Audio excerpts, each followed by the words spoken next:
Hi guys. आज हमारा training का दूसरा दिन है। तो आज हम जो पॉइंट्स कवर अप करेंगे उनको नोट पैड में फटाफट देख लेते हैं। आज हमारे ऑब्जेक्टिव क्या है डे 2 का। पहला जो पॉइंट होगा वो ये होगा कि सेल्फ स्टोरेज का एग्जाम जो पैटर्न है वो कैसा होगा। ठीक है, उसके बारे में हम थोड़ा सा बात करेंगे। उसका दूसरा ऑब्जेक्टिव होगा हमारा कि सेफ जो प्रोडक्ट है उसको हम कहाँ कहाँ यूज करते हैं, मतलब उसकी जगह क्या है। वेयर वेयर जो क्वेश्चन है उसका आंसर हम ढूंढेंगे। ठीक है, क्योंकि व्हाट हमने डिस्कस कर लिया था सेशन 1 में कि सेफ है क्या। ठीक है, और हमें उसकी जरूरत क्यों है।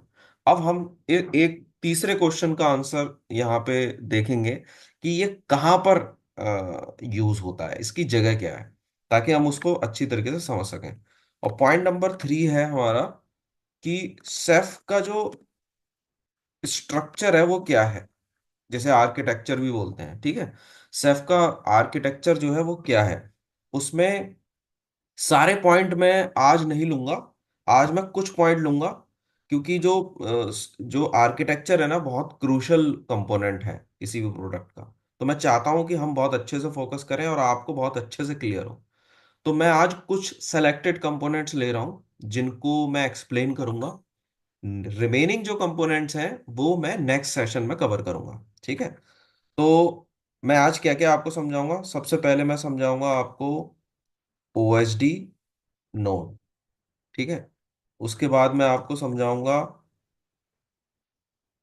ऑब्जेक्ट्स। फिर मैं आपको बताऊंगा पीजीज। उसके बाद मॉन मॉनिटर नोड। ठीक है, और ये बेसिकली मेन कंपोनेंट रहेंगे जिसके आसपास हमारा आज का ये आर्किटेक्चर का डिस्कशन घूमेगा। ठीक है, अब इसमें क्या है कि आपका जो ओएसडीज हैं,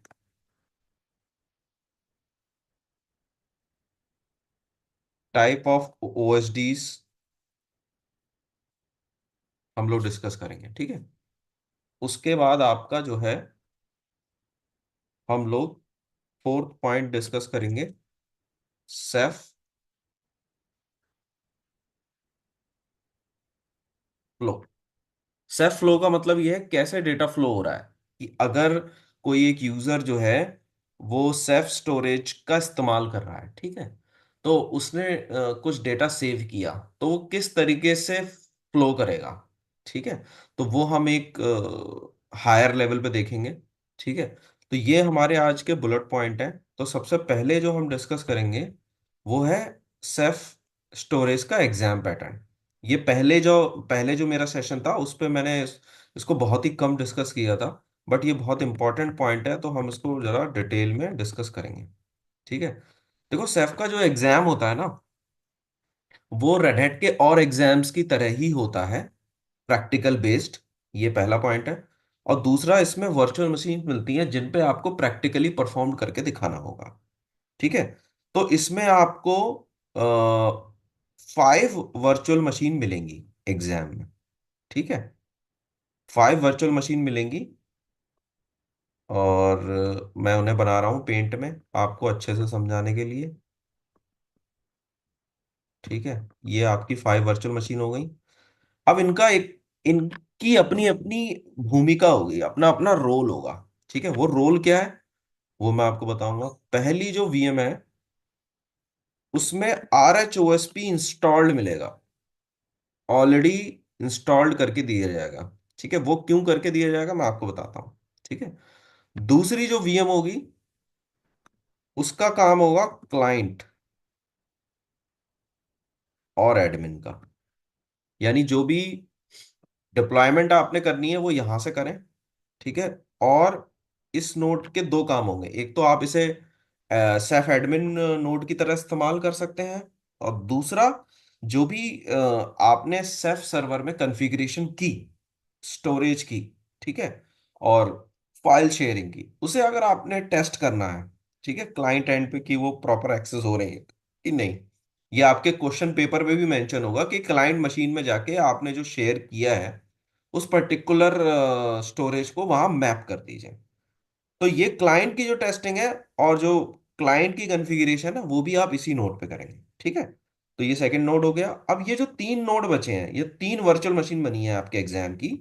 इसमें पहला जो वर्चुअल मशीन है, इसे आप बनाएंगे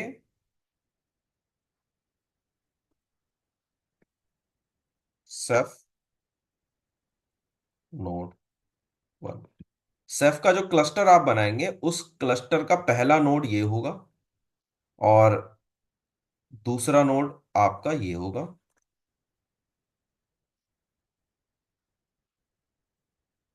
ठीक है। ये आपका तीसरा नोड होगा,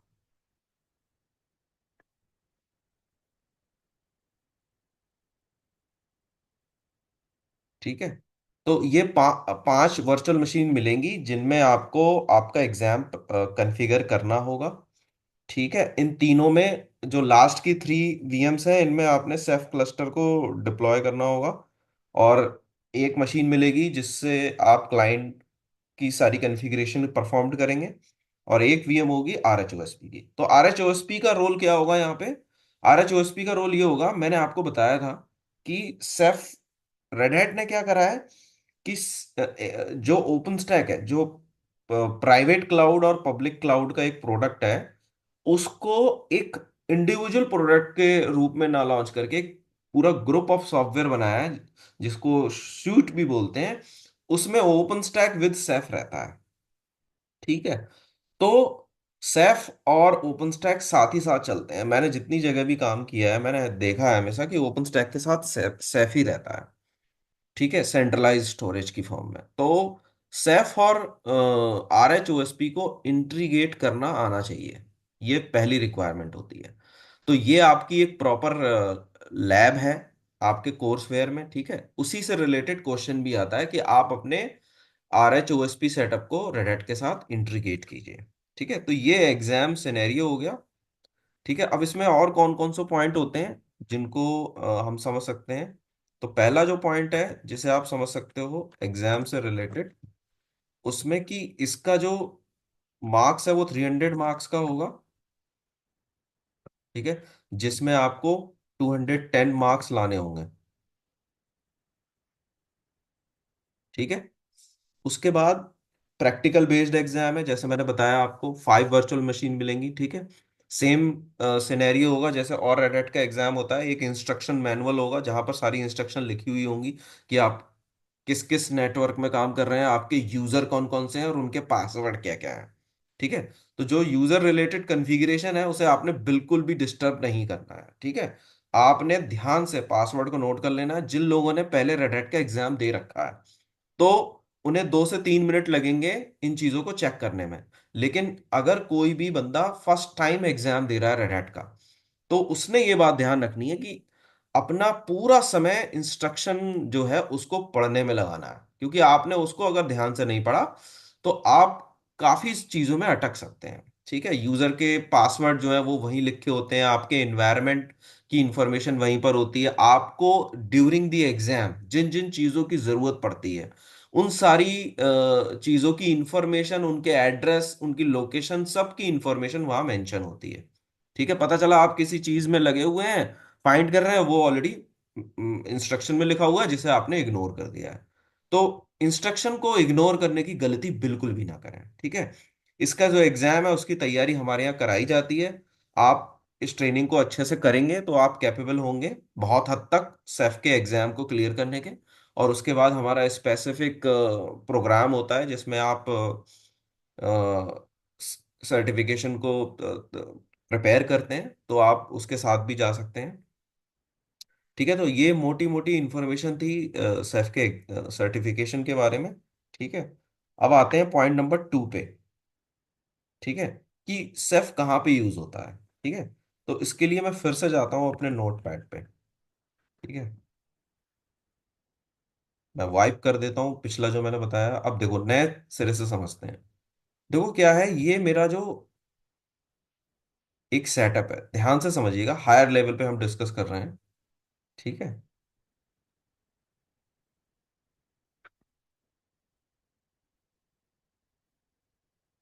मैंने एक ओपन स्टैक, ये जो बड़ा रेक्टेंगल है ना, इसे आप मानिए ओपन स्टैक। ठीक है। इसमें मैंने क्या करा हुआ है, इसमें मैंने अपने हाइपरवाइजर हैं, ये मेरे हाइपरवाइजर हैं।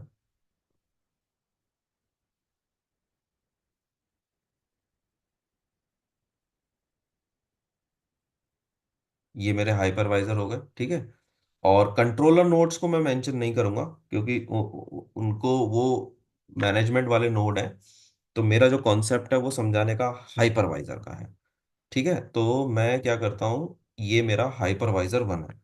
हाइपरवाइजर को एच से रिप्रेजेंट कर देता हूँ, ये मेरा एच वन है। ठीक है। ये मेरा एच टू है, हाइपरवाइजर टू। और ये मेरा एच थ्री।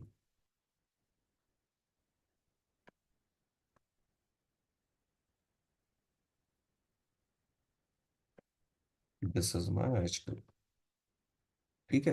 अब क्या है कि जो मैं वर्चुअल मशीन बनाता हूँ वो इन्हीं हाइपरवाइजर से बिलोंग करते हैं, इन्हीं हाइपरवाइजर का सीपीयू और रैम इस्तेमाल करते हैं। ठीक है। मैंने एक छोटा सा बॉक्स लिया। ठीक है। आपको समझाने के लिए एक वर्चुअल मशीन का मैं एग्जांपल ले रहा हूँ। ठीक है। ये मेरी वीएम हो गई। This is my VM. ठीक है। ओपन स्टैक में इसको इंस्टेंस बोलते हैं, जो टर्म यूज करते हैं वो इंस्टेंस है। ठीक है। अब ये जो इंस्टेंस है, ये सीपीयू और रैम इस्तेमाल करेगा यहां से। ठीक है। अब इसको स्टोरेज चाहिए होगा, मान लीजिए हाई एच वन जो है गिर जाता है। ठीक है। तो अगर मैंने स्टोरेज यहीं से ले लिया इसी हाइपरवाइजर का, तो मेरा स्टोरेज तो वहीं चला गया उस सर्वर के साथ। तो स्टोरेज को हमेशा एंटरप्राइज लेवल पे सेंट्रलाइज लोकेशन में रखा जाता है। तो अब स्टोरेज जो है वो है हमारा सेल्फ स्टोरेज, जिसे मैं यहां बनाता हूं। ये है मेरा सेल्फ स्टोरेज। ठीक है। तो अब ये जो मेरी वर्चुअल मशीन है, ये मेरा क्या है, ये मेरा सेफ है। ठीक है। ये मेरा सेफ है। तो अब क्या है कि ये जो मेरी जो इंस्टेंस है, इसका इसके अंदर भी क्या होगा, इसके अंदर मैं एग्जाम्पल फॉर दो डिस्क लेता हूं। ठीक है। ये मेरी डिस्क वन हो गई और ये मेरी डिस्क टू हो गई। This is my disk two. Disk one जो होगी वो ओएस डिस्क,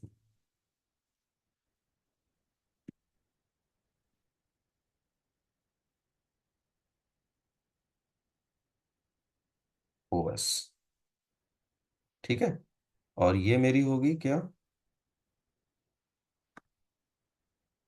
एपीपी, एप्लीकेशन।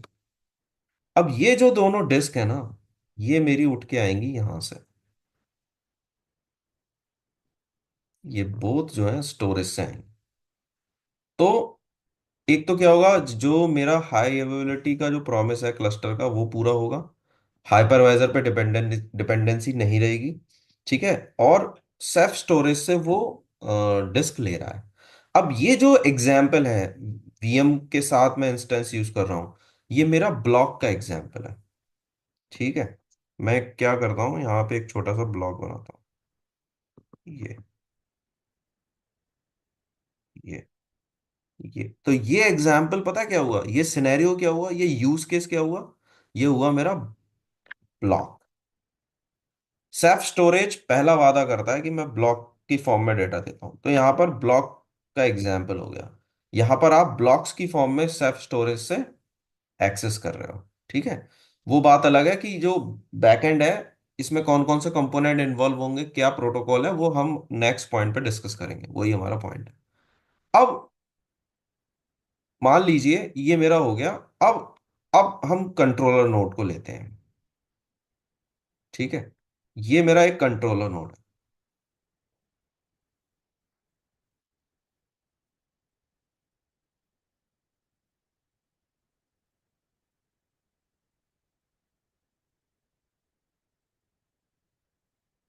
अब जो कंट्रोलर नोड है उस पे आपका डेटाबेस चलता है, मारिया डीबी, ठीक है, जो कि सारे इंफॉर्मेशन को स्टोर करके रखता है। तो उसका बैकअप मैं चाहता हूँ ना, फुल बैकअप हो डेली बेसिस पे, और उस फुल बैकअप को मैं अलग रखना चाहता हूँ फॉर सेफर साइट, ठीक है। ओपन स्टैक भी बैकअप क्रिएट करता है, लेकिन मैं अलग से एक बैकअप बना के रखना चाहता हूँ। तो मैं क्या चाहता हूँ, एक शेयरिंग प्रोटोकॉल डायरेक्ट मुझे मिले, जिससे जिसे मैं माउंट करूं और मैं यूज करूं, ठीक है। तो मैंने वो फाइल शेयरिंग जो है वो सर्विस ली यहां से, सेफ से, ठीक है, CIFS, ठीक है, मैंने लिया और उसको मैंने यहां यूज करा और उसे माउंट कर लिया, उसे मैंने माउंट कर लिया। और इस कंट्रोलर नोड का बैकअप मैंने उस पर्टिकुलर नोड में डाल दिया, ठीक है। इसको मैं लिख देता हूं, ये मैंने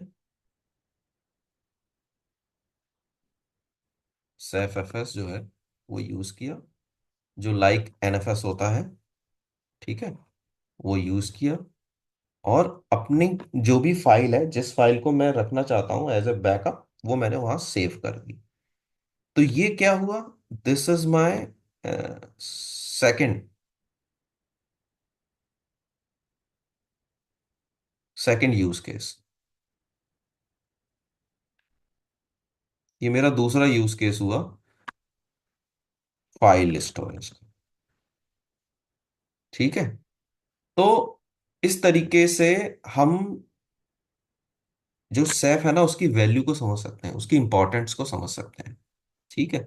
किस तरीके से जो सेंट्रलाइज स्टोरेज, जो कि नेटैप या आपकी HP या IBM की जो स्टोरेज है, वो उनको रिप्लेस किया है सैफ ने। अब ये एक सॉफ्टवेयर डिफाइंड स्टोरेज है, ठीक है, सॉफ्टवेयर के बेस पे पूरा स्टोरेज सिस्टम मैनेजमेंट होता है। जो आप प्रोप्राइटरी जो कंपनीज हैं उनके स्टोरेज आप लेंगे तो वहां पर आपको उनके अकॉर्डिंग चलना पड़ेगा। इन बिटवीन द जर्नी अगर आपने 100 टेराबाइट डेटा यूज कर लिया है, सेव कर लिया है उनके स्टोरेज पे, अब उन्हें लाइसेंसिंग और वो कॉस्ट अगर इंक्रीज कर दी, तो आपको उन्हीं के साथ चलना है, आप अपने बजट के अकॉर्डिंग मॉडिफाई नहीं कर सकते, ठीक है। लेकिन अगर आपने open source self storage use किया है अपने एनवायरनमेंट में, और इन बिटवीन आपका जो बजट है वो चेंज होता है, तो ओपन सोर्स सेल्फ स्टोरेज में क्या होता है कि आप अपने अकॉर्डिंग हार्डवेयर सेलेक्ट करते हो, you have a freedom to select your what kind of hardware you want to use in your Ceph cluster. तो आप वो कर सकते हो, आपके अंदर आपको वो फ्लेक्सिबिलिटी यहाँ मिलती है, ठीक है। तो ये है। अब तीसरा जो होता है ऑब्जेक्ट स्टोरेज, जिसमें हम बकेट को स्टोर करते हैं। तो जो अगर आप देख रहे हो कि ये जो मेरी VM है इसके अंदर एप्लीकेशन का डेटा है, अब एप्लीकेशन जो है उसकी डिमांड है कि वो मल्टीपल मल्टीपल ज्योग्राफिकल लोकेशन पे यूज हो रही है, और वो वैन लेवल पे भी एक्सेस हो रही है। तो मैं ऑब्जेक्ट स्टोरेज का इस्तेमाल कर सकता हूँ, जो कि HTTP बेस्ड URL पे कॉल होती है, जिसमें डायरेक्ट में जाके डेटा सेव कर सकता हूँ, ठीक है। तो ये सिनेरियो हो गया इसका, जो हम डिस्कस कर रहे थे कि वेयर, ठीक है। अब इसमें क्या सर होता है। एक क्वेश्चन है मेरा। हम्म। जी। जैसे सैफ जो प्रॉपर्टी स्टोरेज की नाम आपने बताए थे अभी, हम्म। जैसे EMC है और नेटैप स्टोरेज दे रहा है अपना सॉल्यूशन, तो हम्म। वो अपना कोई हार्डवेयर अपना सेल करते हैं एक्चुअल में ना, उसमें सॉफ्टवेयर प्लस डिस्क अटैच रहती होंगी उसके अंदर ना। जी। जी। तो जो सैफ को हम कॉन्फ़िगर करते होंगे तो सैफ के पीछे जो डिस्क है एक्चुअल में वो तो किसी वेंडर से ही हमको लेना पड़ता होगा ना। Correct, correct, correct.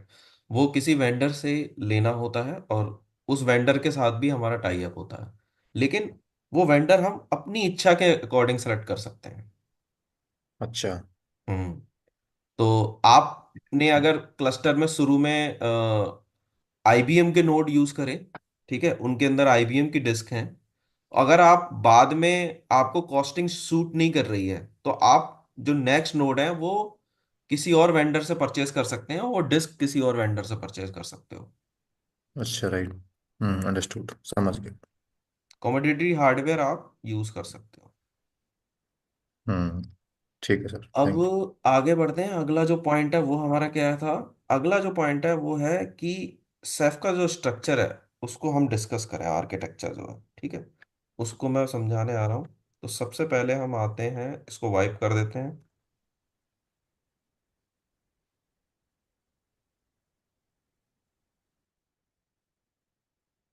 ठीक है, अब देखें इसको आप कैसे समझेंगे। ये सबसे इंपॉर्टेंट पार्ट है आर्किटेक्चर का, तो मैं इसमें ज्यादा समय लगाना चाहता हूँ। इसलिए मैं आपको बहुत हल्के हल्के और इत्मीनान से बताना चाह रहा हूँ, ताकि ये आप मिस ना करें। ये समझना बड़ा क्रूशल होता है। तो देखो, अभी क्या है कि मैं एक छोटा सा सेटअप बनाता हूँ, जो कि हम सेम काइंड ऑफ सेटअप बनाएंगे जब हम अपनी लैब प्रिपेयर करेंगे। हम क्या करेंगे? 3 नोड का क्लस्टर बनाएंगे। तो हम उस सिनेरियो को अभी समझने के लिए लेके चल रहे हैं। ठीक है, ये मेरा 3 नोड का क्लस्टर हो गया, सेफ का। ठीक है, ये मेरा नोड 1 हो गया, नोड 2, नोड 3।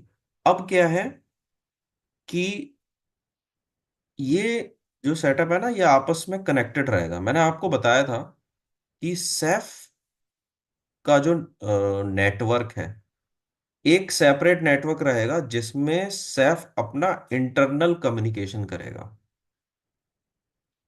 अगर ये नोड 1 फेल होता है, ठीक है, तो नोड 1 फेल होने की इंफॉर्मेशन जो है बाकी के 2 नोड को होनी चाहिए। तो वो इंफॉर्मेशन फ्लो करेगी एक सेपरेट नेटवर्क में, जिसको क्लस्टर नेटवर्क बोल देंगे।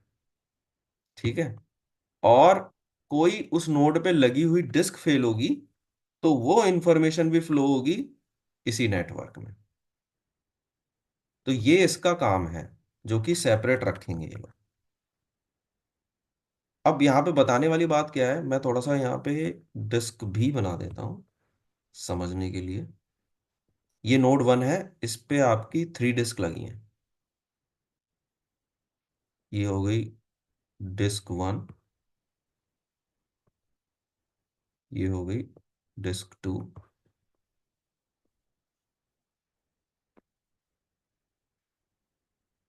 ये हो गई डिस्क 3। ठीक है, ये आपने डिस्क यूज करी, तो मैं एक नोड को पोस्टमार्टम कर रहा हूं आपको समझाने के लिए। तो सेम काइंड ऑफ थिंग्स जो है अप्लाई होंगी सभी पे। ये 3 मेरी डिस्क हो गई। ठीक है, इनको मैं नाम दे देता हूं समझने के लिए। ये मेरा हो गया D1, और ये हो गया मेरा D2, और ये हो गया मेरा D3। ठीक है, ये मेरी 3 डिस्क हो गई। अब क्या होगा? ये उनका अपना नेटवर्क है, क्लस्टर नेटवर्क, जिसमें ये फ्लो हो रहा है। This is totally separated with other networks. अब दूसरा नेटवर्क भी फ्लो हो रहा होगा यहाँ पे। ठीक है, वो क्या होगा? उसे मैं जरा ना सेपरेट करता हूँ इस लाइन से। ये होगा मेरा, this is my public network. Public का मतलब ये नहीं होगा, आप मत ये ना समझें कि उसमें पब्लिक आईपी होगा और वो इंटरनेट चला जाएगा। पब्लिक का मतलब है सेफ के इंटरनल के अलावा। ठीक है, वो क्या होगा मैं बताता हूँ आपको। पब्लिक, और ये क्या था? ये था क्लस्टर।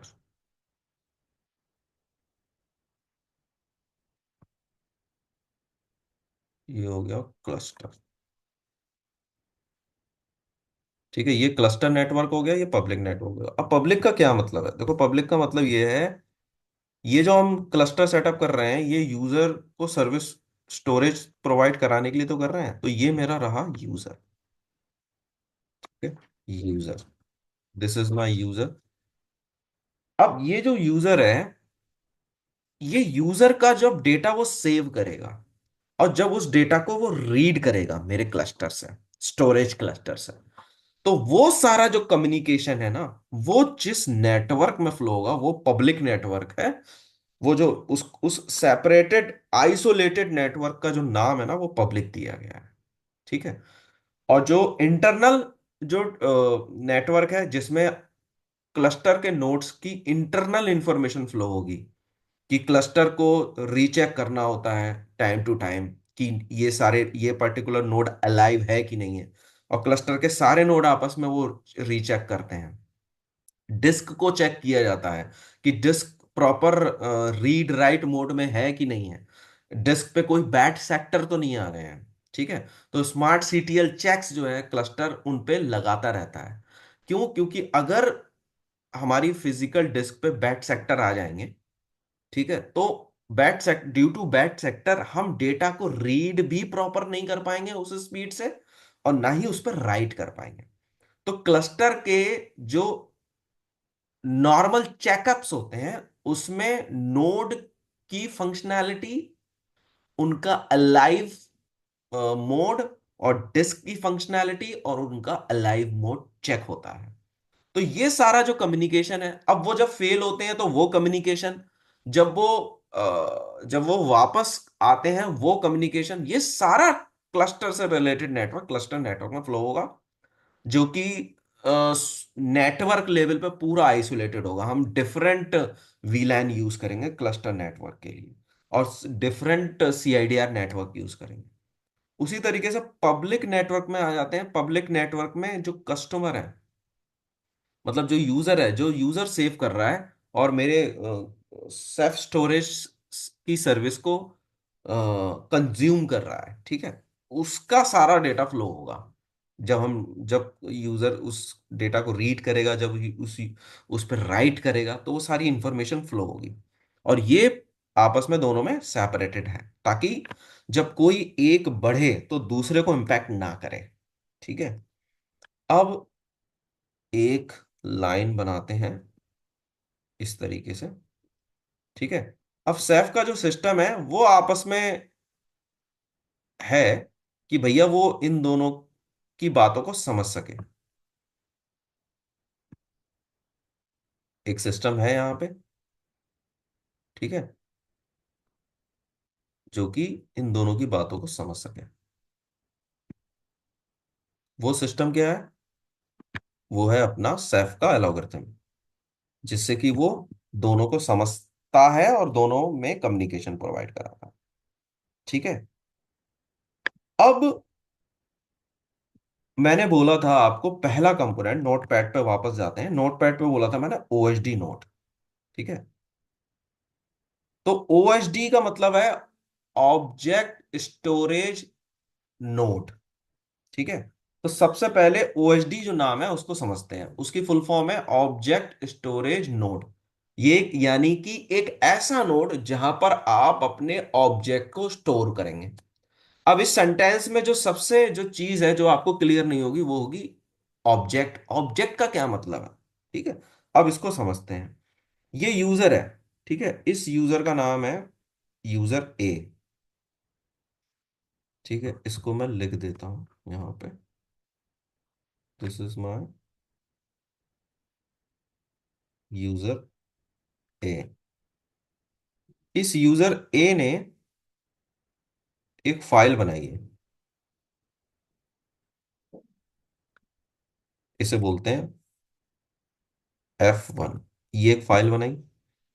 यूजर तो किसी भी फॉर्म में डेटा, मतलब अपना नॉर्मल डेटा बनाएगा, उसने एक फाइल बनाई F1 समझने के लिए। तो जब ये F1 फाइल बनाई और उसने फिर सेल्फ स्टोरेज पे उसको सेव किया, ठीक है, तो क्या होगा? ये जो फाइल है जैसे ही सेफ सिस्टम में आएगी, ठीक है, तुरंत इस फाइल को ना चेंज कर दिया जाएगा, और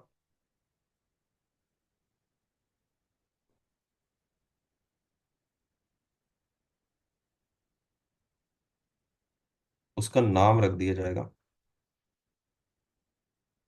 ऑब्जेक्ट। ऑब्जेक्ट का मतलब है फाइल। ठीक है। इसको एग्जाम्पल से समझते हैं। मैं गया इस्कॉन टेम्पल में। ठीक है, मैं मेरे परिवार के साथ गया। हम सब इस्कॉन टेम्पल के गेट पे पहुंचे, और वहां पर मैंने देखा कि हमें अंदर जाना है, बट अपने शूज स्लीपर सारे उतार के रख के जाने हैं।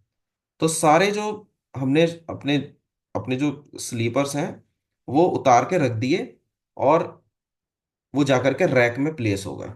ठीक है। तो अब जो जो हमारे स्लीपर्स और शूज का जो सिस्टम है ना, उसके लिए तो वो एक कंपोनेंट हो गया ना। भले ही वो जूता है, मैं जब उसे पहनूंगा तो वो जूता है, लेकिन उस स्टोरेज जो सिस्टम है उसके लिए तो वो एक एक कंपोनेंट है ना। ठीक है। और उस कंपोनेंट को उन्होंने नाम दे दिया। ठीक है। तो उसी तरीके से सेफ, जब उस ऑब्जेक्ट, आपने कोई फाइल बनाई, यूजर ने कोई फाइल बनाई, किसी भी टाइप की फाइल बनाई, वो जाएगा तो सेल्फ स्टोरेज उसको कन्वर्ट करेगा अपने मैकेनिज्म में लाने के लिए। ठीक है। अब मान लीजिए मुझे अंकल चिप्स बनाना है, तो अंकल चिप्स बनाने के लिए मुझे आलू चाहिए। तो मैं मार्केट से आलू परचेस करूंगा। तो वो सेम आलू मैं ले आके अंकल चिप्स के पैकेट में नहीं रखूंगा। मैं उस आलू को ना चेंज करूंगा, उस फॉर्म में लेके आऊंगा जिस फॉर्म में मुझे चाहिए अंकल चिप्स बनाने के लिए। जिस आलू को मैंने परचेस किया मार्केट से और मैंने चिप्स की फॉर्म में लेके आया, वो कन्वर्जन जो है, वो ट्रांसफॉर्मेशन जो है, वो मेरे सिस्टम के ऊपर डिपेंड करेगा, मेरे प्रोसेस के ऊपर। तो वैसे ही सेफ का एक अपना प्रोसेस है जिसको वो परफॉर्म करता है सॉफ्टवेयर के थ्रू। हम बोलते हैं ना सॉफ्टवेयर डिफाइंड स्टोरेज। तो यहां पर सॉफ्टवेयर डिफाइन करता है कि डेटा कैसे सेव होगा, कैसे कन्वर्ट होगा। ठीक है। और उसकी एक अपनी एल्गोरिथम है जिसको वो फॉलो करता है। ठीक है। तो ऑब्जेक्ट जैसे यूजर ने डेटा सेव किया, वो ऑब्जेक्ट में कन्वर्ट होता है, पहला स्टेप। ठीक है। वो सेफ क्या करता है, उसको कन्वर्ट करके ऑब्जेक्ट की फॉर्म में ले आता है।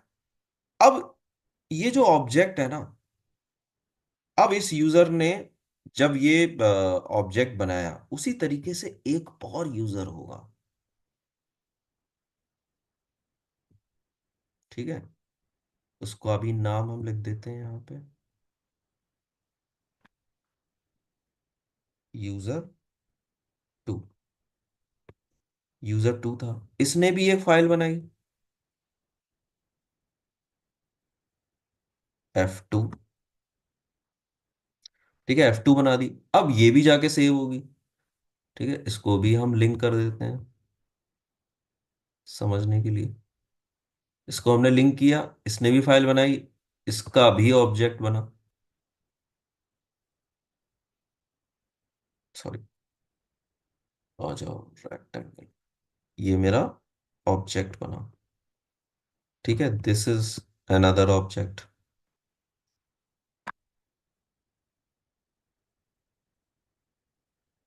ये इंटरनल प्रोसेस है। ये जो सब कन्वर्जन होगा, ये this is the system process, इसको हम नहीं देख सकते। ठीक है। बस इसको फील कर सकते हैं और कुछ कमांड्स के थ्रू जज कर सकते हैं। अब क्या है कि ये दो ऑब्जेक्ट हो गए। अब इन दोनों, अब इस तरीके से मल्टीपल यूजर होंगे, है ना। तो ये, अब दो ऑब्जेक्ट मेरे पास हो गए। इस तरीके से थाउजेंड और मिलियंस ऑफ ऑब्जेक्ट होंगे, फिर उनको अल्टीमेटली कोई भी जो डेटा है ना, वो स्टोरेज पे तो जाके सेव होता है। ये मेरे जो ओएसडी जो बनी हुई है, ये जो डिस्क है, इन्हीं में तो जाके सेव होगा, D1 D2 D3। तो अब क्या होगा, अब एक इंपॉर्टेंट एक्शन होगा जिसको बहुत ध्यान से समझना है आपने, जिसे हम मिस करते हैं। और ये अगर पॉइंट मिस होगा तो आपको सेल्फ एडमिनिस्ट्रेशन के वर्क करने में दिक्कत आएगी। वो क्या पॉइंट होता है, बहुत ध्यान से समझें। अब ये जो ऑब्जेक्ट है ना, मल्टीपल ऑब्जेक्ट है, इनको बेटर मैनेज करने के लिए, ठीक है ना, एक टर्म यहां पे ऐड करा जाता है, एक कंपोनेंट ऐड करा जाता है जो कि सेल्फ स्टोरेज के मैनेजमेंट को ना बेहतर करता है, एडमिनिस्ट्रेशन को बेहतर करता है। वो क्या होता है, मैं फिर से ले जाना चाहूंगा आपको स्कॉन टेम्पल में। इस्कॉन टेम्पल का सेम एग्जाम्पल, मैं अपनी फैमिली के साथ घूमने गया हूँ। हम सब लोगों ने अपने अपने स्लीपर और शूज निकाले। अब हमने उनको सबमिट करना है। तो 10 लोग हैं, 10 लोगों के शूज और वो स्लीपर उठाने में, उस रैक तक ले जाने में, this is one step. Step two, जब हम वापस आएंगे, जो वहां पर एडमिनिस्ट्रेटर होगा उसको वापस मुझे देने में कितनी दिक्कत होगी, एक एक करके वो निकालेगा। इस मैनेजमेंट को, इन और आउट के मैनेजमेंट को बेहतर करने के लिए कई जगह पे क्या होता है, एक बैग मिलता है। उस बैग में उस बैग में हम सारे शूज को रख देते हैं, सारे शूज को रख देते हैं। और वो सारा जो मतलब जो बैग है उसको उठा के रैक में रख दिया जाता है। उस रैक का एक नंबर होता है, सेम नंबर एक टोकन पे पड़ा होता है, वो टोकन उठा के मुझे दे दिया जाता है। जब मैं वापस आता हूं तो मैं एडमिनिस्ट्रेटर को टोकन देता हूँ। वो टोकन मैच करता है किस रैक पे किस खाने में है, वो वहां पर जाके उस जो बैग रखा है उसको उठा के मुझे दे देता है, टोकन को वापस रख देता है। ठीक है। तो यहां पर क्या हुआ, जो जो स्टोर करना मेरे शूज और स्लीपर को और उनको रिट्रीव करना आसान हुआ एक बैग के क्लबिंग की वजह से। तो सेम यहां पे करा जाएगा, ये जो मेरे ऑब्जेक्ट्स हैं ना, मल्टीपल ऑब्जेक्ट्स हैं, इनकी ग्रुपिंग करी जाती है। ठीक है, इनको कंबाइन करा जाता है बेहतर मैनेजमेंट के लिए। तो ये जो ऑब्जेक्ट वन और ऑब्जेक्ट टू है ना, इसको एक ग्रुप से जोड़ दिया जाता है।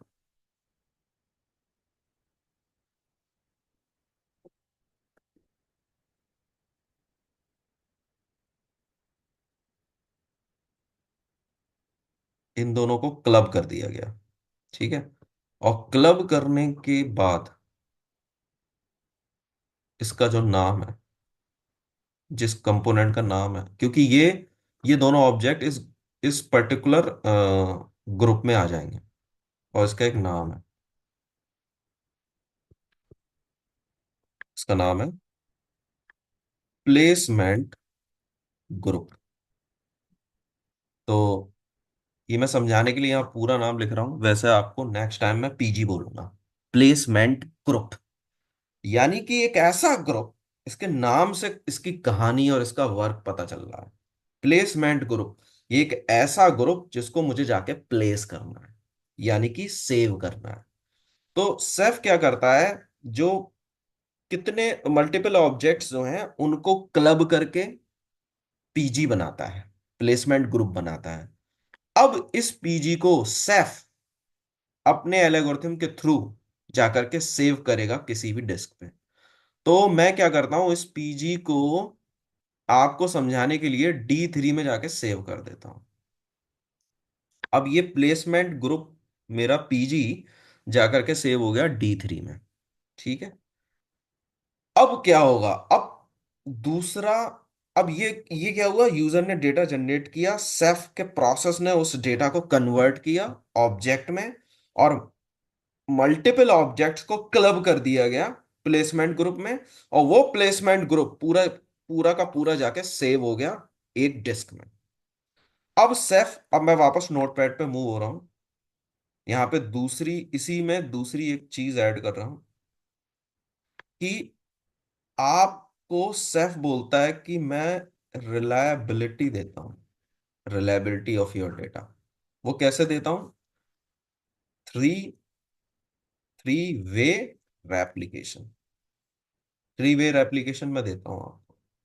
इसका क्या मतलब है, इसका ये मतलब है कि जो प्लेसमेंट ग्रुप ना, इस पीजी का नाम मैं नाम रख देता हूं। ठीक है। इस पीजी का नाम क्या, इसका नाम रखते हैं,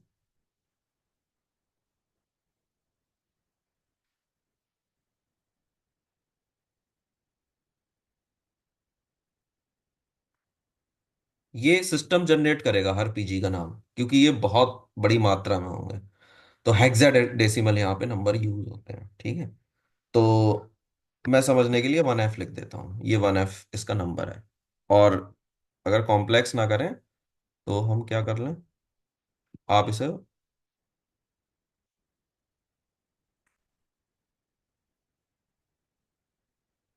1 समझ लीजिए, PG1।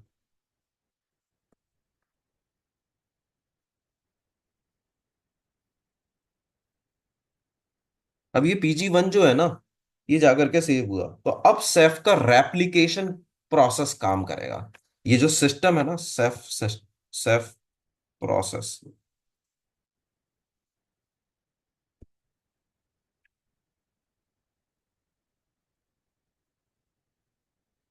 ये सेफ का जो सिस्टम है वो क्या करेगा, इस पीजी की थ्री वे मतलब तीन जगह कॉपी होनी चाहिए। तो अब पहली जो कॉपी है वो तो D3 में आ गई, ठीक है, अब इसकी जो दूसरी कॉपी है वो जाएगी इसमें, D2 में। ठीक है, फिर तीसरी जो कॉपी है वो इसमें जाएगी। तो आप देख रहे हो कि जो आपका रेप्लिकेशन, जो मतलब सेफ रिलायबिलिटी कैसे मेंटेन करता है, कि जो भी डेटा है आपने जो सेव किया, D1 से गया D3 से गया D2, और D2 से गया D1। ठीक है, अब आपका डेटा तीन जगह पे रखा हुआ है, D3 पे रखा हुआ है, D2 पे रखा हुआ है, D1 पे रखा हुआ है। ठीक है, और इनमें से कोई भी, अब क्या है, ध्यान से सुनो। अब आपका डेटा तीन जगह पर है। अब मान लीजिए ये वाली ओएसडी खराब होती है D3, तो आपका डेटा रीड करा जाएगा D2 और D1 से, दो जगह कॉपी है। ठीक है, अब आप पूछेंगे, आपके दिमाग में सवाल आएगा कि जब D3 डाउन होगा तो वो D2 से रीड होगा या D1 से रीड होगा। This will be your question. तो अब आपके क्वेश्चन का जवाब ये है, ये अब आपको समझना पड़ेगा प्राइम रोल्स, रोल्स ऑफ ओएसडीज। ओएसडीज के रोल्स को आपको समझना होगा। ठीक है, क्या क्या रोल्स होते हैं, क्या क्या रोल्स होते हैं। प्राइमरी, पहला रोल होता है प्राइमरी, प्राइमरी डिस्क। फिर होती है सेकेंडरी, सेकेंडरी डिस्क। और फिर होती है अच्छा सर, आपकी, इसमें जाने से पहले एक क्वेश्चन है मेरा। जी, ये डेटा रिलायबिलिटी का जो फीचर है इसका, हम्म। वो रिलायबिलिटी जैसे मुझे डेटा डिस्ट्रीब्यूट नहीं करवाना है, मेरे पास सिंगल ओएसडी है हम्म, किसी पूल में, अगर एक सिंगल ओएसडी डिस्क बना के मैंने फॉर्मेट करवा दिया तो ऐसा पॉसिबल नहीं है क्या? बिल्कुल पॉसिबल है। अगर आप चाहते हो कि थ्री वे एप्लीकेशन अप्लाई ना हो, टू वे एप्लीकेशन अप्लाई हाँ हो, मुझे, तो बिल्कुल। आप कर सकते हो। हाँ ऐसा मतलब, ये जरूरी नहीं है ना कि डेटा रिप्लिकेट करवाना ही मुझे इसमें फीचर यूज करना पड़ेगा, क्योंकि माइट भी बिल्कुल। ना डेटा की क्रिटिकलिटी नहीं है, हम्म। क्योंकि स्टोरेज तो डबल ट्रिपल कंज्यूम तो इसमें होगा ना। बिल्कुल। आपकी डिवाइडेड जैसे, बाई थ्री हो जाएगी हाँ टोटल कैपेसिटी। तो राइट, हाँ तो ये एक्चुअल में मिररिंग काइंड ऑफ फीचर हो गया रेड के करेक्ट, अकॉर्डिंगली। करेक्ट। तो तो मुझे रेड में एक फीचर होता है डिस्ट्रीब्यूटेड नॉर्मल, हम्म कि मुझे स्पीड फास्ट चाहिए, हम्म डेटा राइट मेरा मल्टीपल डिस्क में हो जाए, बट मुझे मिररिंग नहीं हम्म चाहिए एक्चुअल में। हम्म तो क्या होता है, तो जो हाँ, पूल है ना, हम्म, उस पूल का हम मेथड इस्तेमाल करते हैं कि आप उसे रेप्लिकेट करना चाहते हो या विदाउट रेप्लिकेट करना चाहते हो। या तो हाँ विद, अंडरस्टूड, जब अच्छा समझ आपको गया। जरूरत नहीं है ना उसकी मल्टीपल कॉपीज की, तो आप विदाउट हम्म, रेप्लिकेशन, यानी कि समझने के लिए विदाउट मिररिंग जा सकते हो। तो जब आप पूल बनाओगे ना, उस समय पे आप वो फंक्शन उसका डिफाइन कर सकते हो। तो जब हम पूल बनाएंगे, तो पूल वाला चैप्टर पढ़ेंगे कि पूल क्या होता है, उसकी समझ गया। फंक्शनैलिटी क्या होती है, क्या क्या कैसे कैसे करेक्टरिस्टिक हैं। तो वहां पर हम उस ठीक है ठीक। पर्टिकुलर जो हमारे लिए नॉन इम्पॉर्टेंट, नॉन क्रिटिकल जो पूल है, उसमें हम वो रेप्लिकेशन वहां पर अवॉइड कर सकते हैं। ये हम डिटेल में कर सकते हम्म, करेंगे। समझ गया। Thank you. ठीक है, अब थर्ड जो डिस्क होती है वो मेरी होती है बैकअप डिस्क। बैकअप डिस्क की जो मेरी डिस्क है ना, वो तीन टाइप की डिस्क हो गई, प्राइमरी, सेकेंडरी और बैकअप। अब वापस आते हैं।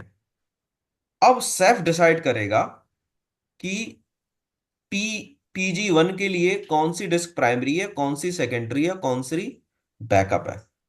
तो D3 हो गई। अब नोट पैड में आ जाते हैं, नोट पैड में आ जाते हैं समझने के लिए कि जो मेरा PG1 है ना, PG1 के लिए, PG1 के लिए नोड वन की जो D3 है ना, वो हो जाएगी प्राइमरी, प्राइमरी। ठीक है, और एक बात ध्यान से आप समझो, अगर मैंने अपने एक ही डेटा की कॉपी एक ही नोड की अलग अलग डिस्क पे रख दी, तो जब ये नोड फेलियर होगा ना, तो मेरी तो तीनों कॉपी चली जाएंगी। तो सेव का जो एल्गोरिथम है वो क्या करता है, किसी भी PG के अगेंस्ट प्राइमरी डिस्क जिस नोड पे लेता है, उसकी सेकेंडरी डिस्क दूसरे नोड पे लेता है, और जो बैकअप डिस्क है वो अलग नोड पे लेता है, ताकि हमारी जो डेटा की ड्यूरेबिलिटी है वो अच्छी बनी रहे, उसके फेल होने के चांसेस बहुत ही कम हो जाए। ठीक है। तो यहाँ पे मैंने समझाने के लिए बता दिया था आपको, लेकिन एब्सोल्युटली करेक्ट ये होता है कि एक नोट पे नहीं होती है, वो अलग अलग नोट पे होती है। ठीक है।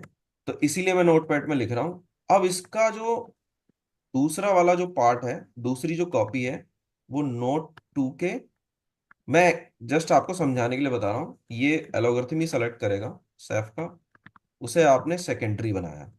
ठीक है।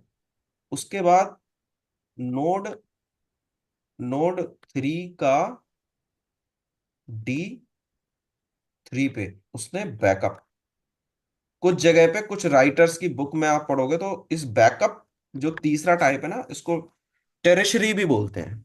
ठीक है। तो आप कंफ्यूज मत हो जाइएगा, दोनों का मतलब एक ही है। तो अब क्या हुआ, मेरी कॉपी जो है वो प्रोडक्शन एनवायरनमेंट में आपको रेप्लिकेशन ही मिलेगा। तो नोड वन पे प्राइमरी कॉपी है, नोड टू की दूसरी डिस्क पे सेकेंडरी, और ये बैकअप।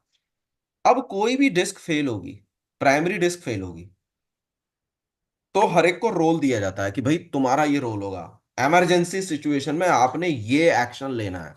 ये सबको पहले से पता होता है। जैसे हम जिस ऑफिस में बैठते हैं, उसमें फायर फाइटिंग जो ट्रेनिंग है सबकी कराई जाती है कि अगर फायर फाइटिंग की सिचुएशन होगी तब आप क्या करेंगे। आप लिफ्ट का इस्तेमाल नहीं करेंगे, आप स्टेयर्स का इस्तेमाल करेंगे। ठीक है।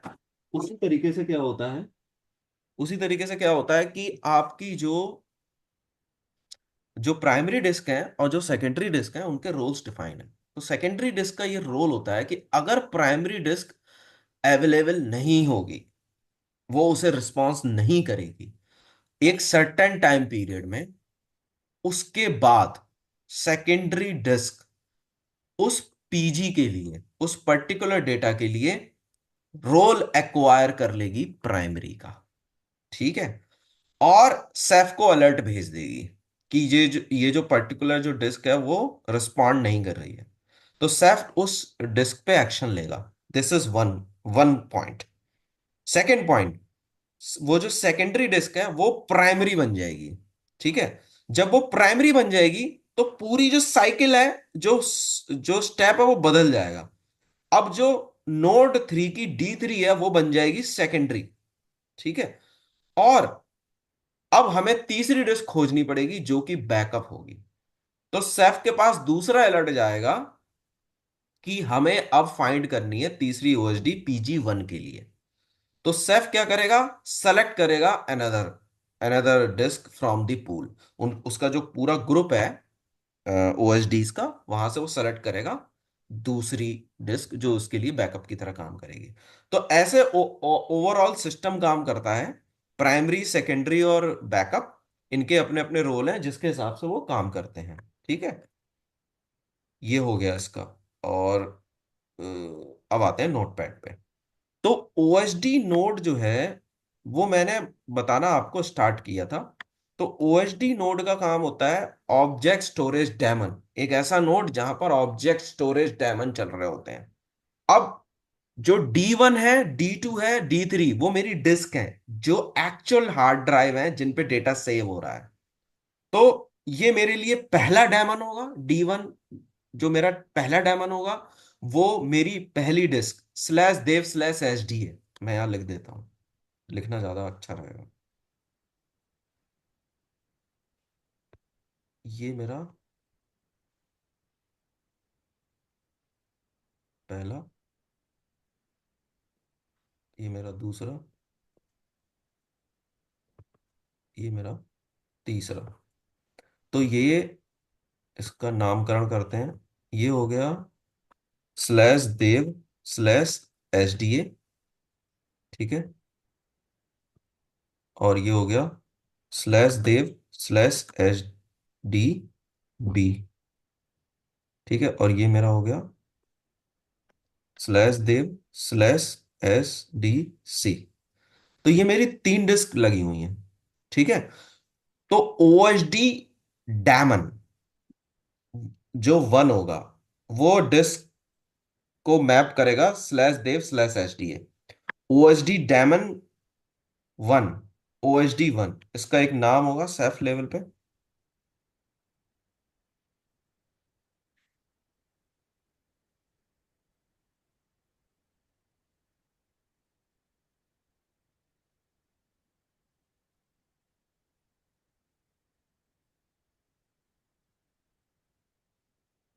बहुत ध्यान से इस चीज को समझना, this is another crucial point.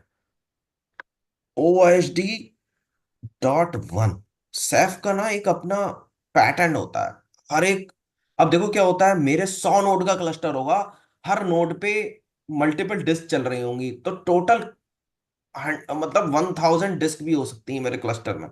तो उन सबको एक यूनिक आइडेंटिफिकेशन प्रोवाइड कराना होगा ना। मैं पर्टिकुलर उसी डिस्क पे एक्शन लेना चाहता हूँ, क्लस्टर पर्टिकुलर उसी डिस्क पे एक्शन लेना चाहता है, ठीक है। तो उसका एक यूनिक नेमिंग कन्वेंशन होना चाहिए। तो यहां पर OHD 1 वो नेमिंग कन्वेंशन है।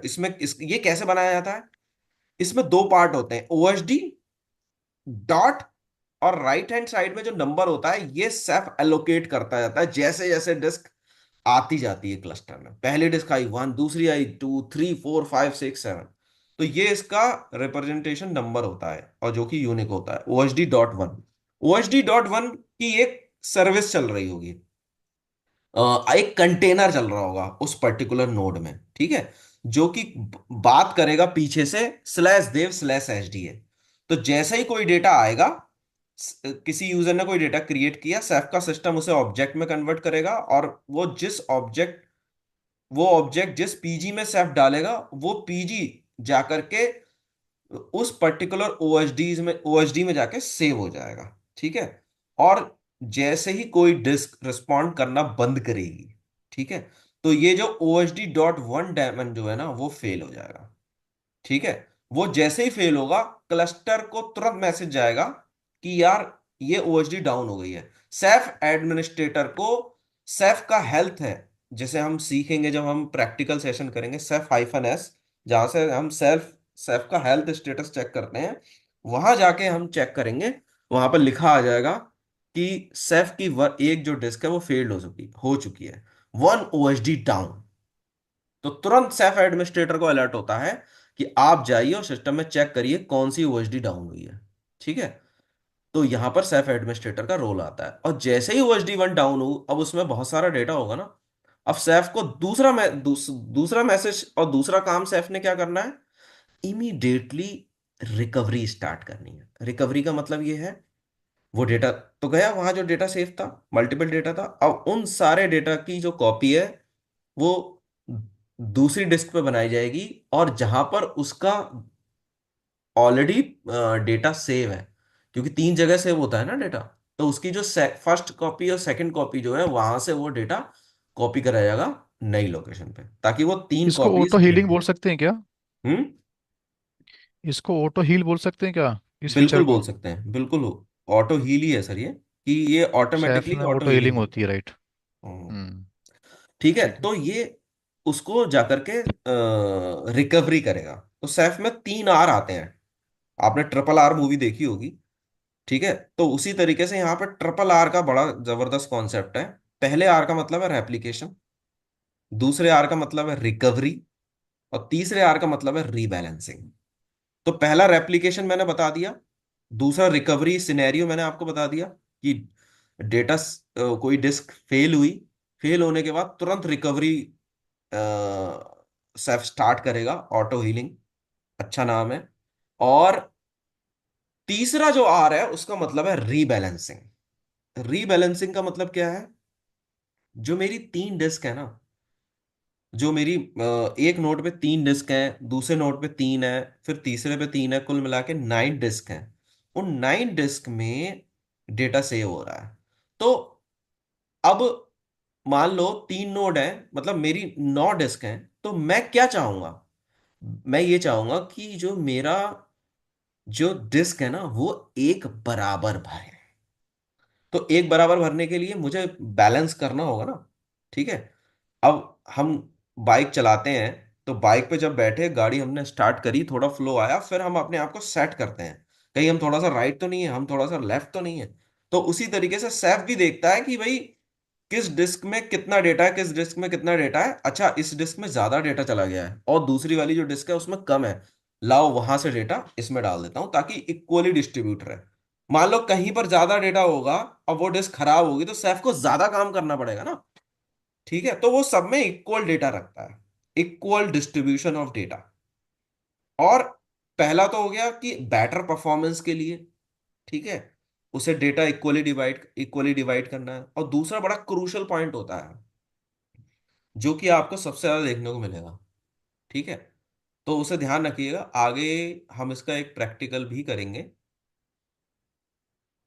ठीक है। ये ट्यूनिंग का पार्ट है, ट्यूनिंग वाले चैप्टर में है कि अगर कोई डिस्क आपके क्लस्टर में ना 1,000 डिस्क है, ठीक है, और आपकी जो डिस्क है वो डिस्क, हर एक स्टोरेज का ना एक लेवल होता है कि इस लेवल तक वो भरती है। तो सेफ में ना हम कट ऑफ लगा के रखते हैं 90%। यानी एक टीबी की हार्ड ड्राइव है तो उसमें हम 90% का कट ऑफ लगा के चलेंगे। मोटा मोटी आप समझ लीजिए 900 जीबी का, ठीक है। 900 जीबी डेटा जैसे ही उसमें राइट हो जाएगा ना, अगर वो 900 से जैसे ही डेटा ऊपर जाएगा, वो जो सैफ है ना उसको अलर्ट चला जाएगा कि मुझे डेटा करप्शन को रोकना है, क्योंकि ये डिस्क ना जो वार्निंग लिमिट है ना उससे क्रॉस कर गई है, वार्निंग क्रॉस करके क्रिटिकल जोन में पहुंच गई है, क्योंकि 900 जो है वार्निंग है। तो जैसे ही वो क्रिटिकल को टच कर गया, क्रिटिकल में आ गया, तो सैफ क्या करेगा, डेटा करप्शन को बचाने के लिए ना क्लस्टर को रीड ओनली मोड में कर देगा। तो जैसे ही क्लस्टर रीड ओनली मोड में जाएगा, तो रीड ओनली का मतलब हो गया अब आप कोई भी उसमें डेटा ऐड नहीं कर सकते हैं। तो वो बहुत ही बैड कंडीशन होती है, तो उस वो कभी कंडीशन ना आ पाए इसलिए रीबैलेंसिंग का रोल बड़ा इंपॉर्टेंट हो जाता है, ठीक है। तो जो बहुत अच्छे ट्यून क्लस्टर सेटअप होते हैं वहां पर हम बैलेंसर का भी इस्तेमाल करते हैं। बैलेंसर जो है एक एडॉन फीचर है इसका, सेफ का, जिसका काम होता है स्पेशली, वो सब उस एडॉन का काम होता है कि सारी डिस्क को प्रॉपर स्कैन करना और ये चेक करना, ये इंश्योर करना कि सारी disk proper equally distributed, equally utilise है कि नहीं है, ठीक है। तो ये मेरा हो गया काम। हाँ, तो अब ध्यान से समझो, ऑब्जेक्ट स्टोरेज डेमन आपके समझ में आया होगा। एक ऐसा डेमन होता है, एक ऐसी सर्विस होती है जो कि उस पर्टिकुलर डिस्क से अटैच रहती है जिसमें सेल्फ स्टोरेज का कमिटेड डेटा सेव हो रहा है, ठीक है। और ये डायमंड, अब ये डायमंड चल रहा है नोड पर, ठीक है। ऐसे ही 3 डायमंड जो चल रहे हैं उस नोड पे चल रहे हैं। तो एक ऐसा नोड जो मल्टीपल ओएसडी डायमंड्स को रन करता है वो ओएसडी नोड कहलाता है, ठीक है। और ऑब्जेक्ट पीजी ये मैंने क्लियर कर दिए। उसके बाद दूसरा जो नोड होता है मॉनिटर नोड। अब ये जो नोड है ना ये डुअल फंक्शनैलिटी प्ले करेंगे, इनके अंदर मॉनिटर भी है। अब मॉनिटर का काम क्या होता है, मॉनिटर नोड वो नोड होते हैं जो कि मॉनिटर करते हैं पूरे क्लस्टर को। उनको उस मॉनिटर डेमन, मॉनिटर करने का भी एक डेमन होता है, ठीक है। उस डेमन का काम होता है कि इस क्लस्टर को मॉनिटर करा जाए। मॉनिटर करने का मतलब है कमिटमेंट जो कमिटमेंट क्लस्टर दे रहा है, सेल्फ स्टोरेज जो कमिटमेंट यूजर को दे रहा है कि हम आपके डेटा की रिलायबिलिटी देंगे, बेटर परफॉर्मेंस देंगे, ड्यूरेबिलिटी देंगे। तो ये सारे कमिटमेंट पूरा करना करना एंश्योर करने की जो जिम्मेदारी है वो आती है मॉनिटर नोड की। मॉनिटर नोड पूरा हेल्थ चेक करता रहता है कि क्लस्टर की हेल्थ प्रॉपर है कि नहीं है, कौन सा नोड किस स्टेटस में है।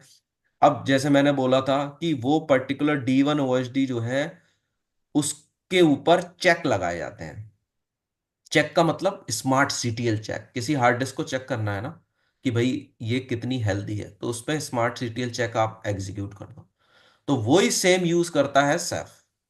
तो जैसे ही किसी भी डिस्क का ना स्मार्ट सीटीएल चेक फेल होता है तो मॉनिटर नोट परमिट करता है कि उस डिस्क को अब क्लस्टर से बाहर कर दिया जाए।